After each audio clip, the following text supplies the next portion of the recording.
Alhamdulillah, kita berjumpa kembali di Cerma Channel, yang keren beken penuh inspiratif.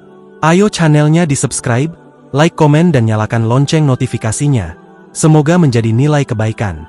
Di perjumpaan ini saya Saddam Hussein, akan mengkisahkan tentang sedang bergulirnya sistem kehidupan Dajjal yang dipimpin oleh Zionis Israel, Amerika dan Eropa, dalam satu naungan bendera kekristenan, Katolik dan Protestan. Di tengah kehancuran moral dunia, masih ada secercah cahaya. Bukan dari istana, bukan dari senjata, tapi dari hati-hati yang terhubung dengan langit. Kini, perjuangan bukan soal peluru, tapi soal pikiran. Selamat datang di medan jihad terbesar, jihad melawan sistem Dajjal. Hari ini, dunia dikuasai oleh siapa yang menguasai narasi. Barat tak lagi menaklukkan dengan pedang, tapi dengan cerita. Lewat film, media, sekolah, internet, mereka membentuk cara berpikir manusia. Mereka menggambarkan Islam sebagai teroris, syariat sebagai ancaman, dan moral barat sebagai kemajuan. Dan umat Islam, banyak yang terhipnotis. Bangga dengan produk mereka, pendidikan mereka, bahkan gaya hidup mereka. Dari sinilah umat ditaklukkan, melalui perang pemikiran. Kebangkitan umat Islam bukan akan dimulai dari senjata, tapi dari kesadaran. Kesadaran bahwa kita adalah pewaris bumi. Kesadaran bahwa Al-Quran bukan hanya untuk dibaca, tapi untuk memimpin dunia. Kesadaran bahwa sistem barat, meski terlihat kuat, rapuh secara akhlak, lemah secara ruhani. Kesadaran bahwa yang bisa melawan Dajjal bukan kemajuan teknologi, tapi iman yang kokoh. Perlawanan umat Islam hari ini tak harus berdarah, tapi harus berstrategi. Inilah bentuk jihad modern. Yang pertama sobatku, jihad pemikiran, meluruskan ideologi. Melawan liberalisme, pluralisme, sekularisme. Mengembalikan pemuda kepada akidah yang bersih dan yakin terhadap Islam sebagai satu-satunya jalan hidup. Berikutnya, jihad media, membangun kanal-kanal dakwah, konten edukatif, film Islami, platform digital. Jangan biarkan hanya Netflix yang menguasai imajinasi anak-anak Muslim. Yang selanjutnya, jihad ekonomi, meninggalkan riba, mendirikan ekonomi syariah, membangun kemandirian umat lewat koperasi, UMKM, dan perdagangan halal. Dan selanjutnya, jihad pendidikan, membangun generasi Qur'ani. Pendidikan Islam yang membentuk ulama intelektual, bukan sekadar sarjana yang bingung jati diri. Allah telah menjanjikan bahwa Islam akan menang. Bukan karena jumlah, tapi karena kebenaran. Dialah yang mengutus Rasul-Nya dengan petunjuk dan agama yang benar untuk mengungguli semua agama, walaupun orang-orang musyrik membenci. Quran Surat At-Taubah, 33. Dajjal akan hancur. Sistem barat akan runtuh. Dan ketika Al-Mahdi memimpin, ketika Isa turun dari langit, dan panji Rasul dikibarkan kembali, dunia akan melihat bahwa cahaya Islam tak bisa dipadamkan. Kini, pilihan ada di tangan kita.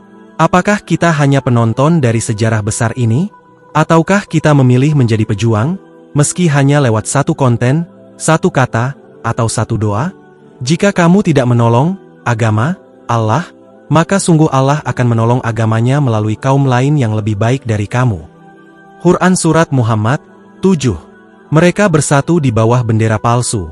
Demokrasi, HAM, liberalisme. Kita harus bersatu di bawah satu panji. La ilaha illallah, Muhammadur Rasulullah. Inilah perang terakhir peradaban. Antara cahaya dan kegelapan. Antara Islam dan sistem Dajjal. Dan umat Islam bukan hanya akan bertahan, tapi akan bangkit. Akan memimpin. Dan akan menjadi cahaya bagi dunia yang gelap. Bangkitlah, saatnya kau pilih, di barisan mana kau berdiri. Sahabat inspiratifku yang berbahagia, jejak darah dan konspirasi. Sebarkan kesadaran ini, karena hari ini, berdakwah adalah bentuk jihad paling nyata. Sampai jumpa dalam serial berikutnya, Bangkitnya Pemuda Akhir Zaman. Jika kamu ingin menaklukkan sebuah bangsa tanpa perang, maka kendalikan imajinasinya. Ini bukan sekadar hiburan, ini adalah peperangan akidah. Hollywood bukan sekadar pusat perfilman. Ia adalah mimbar penyebaran ideologi global yang dibangun oleh jaringan Yahudi Zionis sejak awal abad ke-20. Banyak pendiri studio besar seperti Paramount, Warner Bros., dan MGM adalah Yahudi sekuler dengan misi menciptakan budaya baru, budaya konsumerisme, seks bebas, liberalisme, dan glorifikasi kekuatan Barat. Film bukan hanya bercerita. Ia menanamkan Islamofobia halus, heroisme Amerika, normalisasi maksiat, citra buruk terhadap ulama dan syariat. Anak-anak muslim di dunia lebih hafal nama karakter Marvel ketimbang nama-nama sahabat Nabi. Inilah operasi global yang membuat umat hilang jati diri dan rasa bangga terhadap Islam. Bukan hanya film, musik global, game online, dan budaya selebritas adalah alat pelengkap untuk mematikan kesadaran ruhani. Musik dengan lirik hedonis, game dengan misi kekerasan dan pembunuhan, tokoh-tokoh dunia hiburan yang mempromosikan gaya hidup liberal. Semua diarahkan untuk menjauhkan generasi muda dari nilai-nilai Islam. Mereka ingin menjadikan pemuda muslim hanya sebagai konsumen budaya, bukan pencipta peradaban. Zionisme bukan agama. Ia adalah ideologi nasionalis ekstrim yang bertujuan menguasai dunia atas nama bangsa pilihan Tuhan. Mereka tidak menunggu wahyu. Mereka menciptakan jalannya sendiri, menguasai bank, media, politik, dan militer dunia. Bersama Amerika dan Eropa, mereka mendirikan Israel, lalu menjadikannya pusat konflik berkepanjangan agar dunia Islam selalu dalam keadaan krisis. Mereka mengaduk-aduk darah dunia, lalu menawarkan solusi, padahal merekalah pembuat kekacauan itu.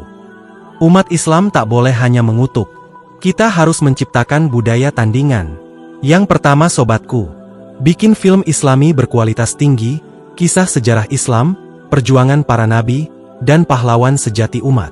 Yang selanjutnya, bangun kanal media Islamik, YouTube, podcast, sinema, dan animasi anak yang menanamkan tauhid dan akhlak. Dan yang berikutnya, didik generasi baru Qur'ani, anak-anak yang bangga dengan Al-Quran, sejarah Islam, dan cita-cita kenabian. Budaya tandingan adalah bentuk jihad peradaban yang akan menghancurkan dominasi Dajjal tanpa senjata. Islam bukan agama lemah. Umat Islam punya sejarah yang memimpin dunia, dari Baghdad, Damaskus, Andalusia, hingga Istanbul. Hari ini kita tak butuh meniru mereka, tapi merekalah yang membutuhkan stabilitas yang hanya Islam bisa berikan. Bangkitnya Islam adalah kabar buruk bagi Zionis dan Barat, karena Islam adalah sistem hidup yang menolak tunduk pada kebohongan dan kapitalisme global. Hari ini, medan perang tak lagi di padang pasir, tapi di layar, di pikiran, dan di hati. Maka pilihlah, jadi konsumen narasi Dajjal, atau jadi penulis sejarah kemenangan Islam. Sahabat inspiratifku yang berbahagia, kita akan bedah bagaimana sistem pendidikan dunia dijajah dan bagaimana Islam bisa mengembalikan kejayaan ilmiah, pendidikan global, dekolonisasi ilmu dan islamisasi pengetahuan. Hari ini, anak-anak muslim bisa menjelaskan teori Darwin, tapi tidak hafal surat Al-Fil. Mereka tahu Einstein, tapi tak tahu Imam Syafi'i. Mereka diajari sains, tapi lupa Tuhan. Inilah penjajahan yang paling halus, penjajahan lewat pendidikan. Kolonialisme Barat tak hanya datang dengan senapan, tapi juga dengan kurikulum. Setelah menjajah tanah-tanah Muslim, mereka mengganti sistem pendidikan Islam klasik, yang dulu melahirkan ilmuwan dunia seperti Al-Khawarizmi, Ibnu Sina, dan Al-Ghazali, dengan sistem sekuler yang memisahkan ilmu dari iman. Akibatnya, ilmu agama dianggap usang. Ilmu sains dijauhkan dari tauhid. Tujuan pendidikan bukan lagi membentuk hamba Allah, tapi budak industri. Inilah warisan penjajahan. Generasi pintar, tapi kehilangan ruh. PBB, UNESCO, World Bank, semua lembaga internasional punya misi yang satu arah, menyamaratakan sistem pendidikan dunia. Tapi arah itu bukan ke langit, melainkan ke barat. Mereka menyusun standar pendidikan yang bebas nilai, menghapus pelajaran akidah dari ranah formal, mendorong pendidikan seksual bebas sejak dini. Program Global Citizenship bukan membangun insan dunia, tapi menghapus identitas Islam dari pikiran generasi muda. Namun tak semua diam. Di akhir abad ke-20, para pemikir Muslim bangkit. Mereka sadar, kita tak bisa hanya menolak Barat. Kita harus menyusun ulang peradaban ilmu. Konsep Islamisasi ilmu pengetahuan digagas oleh para tokoh seperti Profesor Syed Naqib Al-Atas, yang menekankan pentingnya adab sebagai inti ilmu. Ismail Raji Al-Faruqi, yang menyerukan rekonsiliasi antara wahyu dan akal. Taha Jabir Al-Alwani, yang menekankan tauhid sebagai fondasi seluruh cabang ilmu. Islam tidak anti-sains. Tapi Islam menolak sains yang dilepaskan dari nilai ilahi. Inilah strategi jihad pendidikan masa kini. Yang pertama sobatku, mengembalikan tauhid ke pusat ilmu. Setiap ilmu, fisika, biologi, matematika, harus dihubungkan dengan keagungan Allah. Yang selanjutnya, membangun institusi pendidikan Islam alternatif. Bukan sekadar pesantren, tapi universitas peradaban. Yang melahirkan ulama intelektual dan intelektual yang tunduk kepada wahyu. Yang berikutnya, mengajarkan sejarah Islam yang benar. Jangan biarkan anak-anak mengenal Napoleon lebih dari Salahuddin Al-Ayyubi. Dan yang terakhir sobatku, membentuk guru-guru mujahid. Guru bukan sekadar pengajar, tapi penjaga akidah generasi. Pendidikan adalah pertarungan jangka panjang. Jika kita gagal mendidik anak-anak hari ini, maka musuh akan memimpin anak-anak kita besok. Umat Islam tak akan bangkit sebelum mereka mengubah sistem pendidikannya dari akar. Bukan hanya ganti kurikulum, tapi ganti paradigma. Kita boleh kalah dalam teknologi, tapi kita tak boleh kalah dalam ilmu yang terhubung pada langit. Karena dengan ilmu yang benar, umat Islam akan kembali memimpin dunia. Sebagaimana dulu, mereka menyalakan lentera ilmu di saat Eropa masih tenggelam dalam kegelapan. Sahabat inspiratifku yang berbahagia, kita akan bedah. Siapa sebenarnya yang mengatur ekonomi dunia? Apa peran Rothschild, IMF, dan Bank Sentral? Bersiaplah untuk ekonomi global, jebakan riba dan sistem perbudakan modern.